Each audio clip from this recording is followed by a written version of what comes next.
ನಮಸ್ಕಾರ ರೀ ಅಣ್ಣ. ಅಣ್ಣ ನಿಮ್ಮ ಹೆಸರು ರೀ ಅಣ್ಣ? ನಮ್ಮ ಹೆಸರು ಕೃಷ್ಣ ಬೆಂತೂರ್ ಅಂತ ಹೇಳಿ. ಕೃಷ್ಣಣ್ಣ ಬೆಂತೂರ್ ಅಂತೇಳಿ. ಅಣ್ಣ ನಿಮ್ಮದು ಊರು ಯಾವುದಣ್ಣ? ಅಣ್ಣಿಗೇರಿ. ಅಣ್ಣಿಗೇರಿ. ಅಣ್ಣ ನಮ್ಮದು ಈ ಹೊಲಕ್ಕೆ ನೀವೇನು 6 ಎಕರೆ ಹೊಲಕ್ಕೆ ನಮ್ಮದು ಒಂದು ಕಂಪ್ನಿ ಪ್ರಾಡಕ್ಟ್ ಯೂಸ್ ಮಾಡಿದ್ದೀರಲ್ಲ, ಯಾವುದು ಯೂಸ್ ಮಾಡಿದ್ದೀರಣ್ಣ ನೀವು?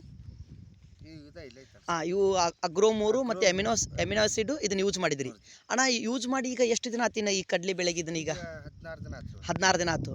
ಈ 16 ದಿನದೊಳಗಡೆ ನಿಮ್ಗೆ ಏನು ಚೇಂಜಸ್ ಅನ್ಸುತ್ತಣ್ಣ ಇದ್ರೊಳಗಡೆ ಎಲ್ಲ? ನಾವು ಇದಕ್ಕೊಂದು ಬೇರೆ ಹೊಡೆದ್ವಿ, ಆ ಕಡೆ ಒಂದು ಬೇರೆ ಹೊಡೆದ್ವಿ. ಹ್ಞೂ ರೀ.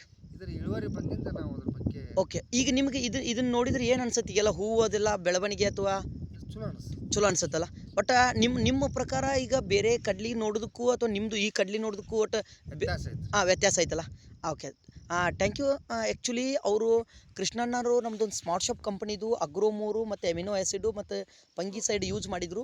ಟೋಟಲ್ 6 ಎಕರೆ ಹೊಲಕ್ಕೆ ಇವತ್ತು ನೀವು ನೋಡ್ತಿದ್ರಿ. ಇವತ್ತು ಟೋಟಲ್ ಯೂಸ್ ಮಾಡಿದ ಮೇಲೆ ಬೆಸ್ಟ್ ಆ್ಯಂಡ್ ಬೆಸ್ಟ್ ಲೆವೆಲ್ ಒಳಗಡೆ ಗ್ರೋತ್ ಆಗೈತಿ.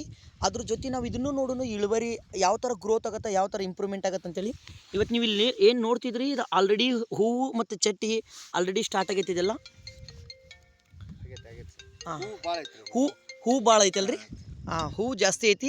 ಅದಕ್ಕೋಸ್ಕರ ನಾನು ನಿಮ್ಗೆ ಏನಂತಿದ್ರೆ, ಯಾರೆಲ್ಲ ಅಗ್ರೋಮೋರು ಮತ್ತು ಎಮಿನೋ ಆ್ಯಸಿಡನ್ನು ಯೂಸ್ ಮಾಡ್ತಿದ್ರಿ, ಪ್ಲಸ್ ಅದ್ರ ಜೊತೆ ಸೆಕೆಂಡ್ ಸ್ಪ್ರೇಕ ಕಂಪಲ್ಸರಿ ಎಮಿನೋ ಆ್ಯಸಿಡನ್ನು ಯೂಸ್ ಮಾಡೋದ್ರಿಂದ ಜಾಸ್ತಿ ಹೂವು ಜಾಸ್ತಿ ಬರ್ತೈತಿ. ನೆಕ್ಸ್ಟ್ ಇದ್ರ ಜೊತೆ ಏನಾಗುತ್ತೆ ಅಂದ್ರೆ ಜಾಸ್ತಿ ನಮ್ಮದು ಏನಾಗುತ್ತೆ, ಚಟ್ ಜಾಸ್ತಿ ಕುಂಡಿರ್ತೈತಿ. ಏನು ನೋಡ್ತಿದ್ರಿ, ಈ ಥರ ಚಟ್ಟೆಲ್ಲ ಜಾಸ್ತಿ ಕುಂಡಿರ್ತೈತಿ. ಒಳ್ಳೆ ಇಳುವರಿ ಗ್ರೋತ್ ಆಗುತ್ತೆ. Thank you smart shop. Best level ಒಳಗಡೆ ಯೂಸ್ ಮಾಡಿ ಬೆಸ್ಟ್ ಗ್ರೋತ್ ಆಗುತ್ತೆ.